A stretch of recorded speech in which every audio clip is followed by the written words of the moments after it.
Nagabenta ki khubor baman kasni pet but subscribe ya u Antor News. Liengsuin Sri Lanka Airlines kalaong bakal liengsuin UL 122 kabala penyat da kabala wan na Chennai kala syahab ha kajing Talasi kababnya. Ha kapor bakapoi kajing pinmna pathai khubor na ka company kit liengsuin la penpau ha kasing satjan.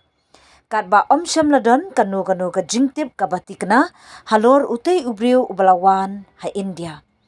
Ka khubor jong katanat pathai khubor jong ka PTI kalayathu baki pulit kila Talasi ya katei ka liengsuin ka bawan na Chennai hadin balayo jingtim ba ubriu ubadan jingyadei ba ka jingsha thombor jong kile no ha ka arpu artarik urisau jong ka ha Pahalgam ha Jammu ba Kashmir ula abandon ha ka arpu artarik urisau.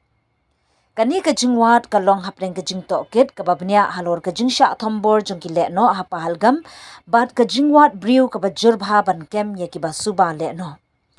Ka Sri Lanka Airlines ka yathu bakate ka liengsuin UL 122 kalapoi sya Colombo na Chennai. Ha kapor khatwei sanpau khandai baji minstem kapor jongkari ha kasing ublei.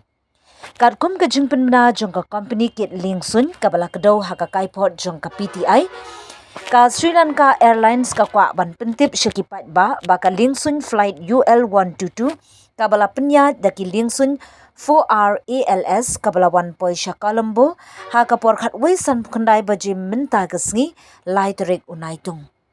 La pelong ya kajing Talasi ka babnya ba ha kapor bala poi control center ha ka bia day but wei usuba bala wat ha India u bala nget ba udon ha liengsuin ong ka liengsuin.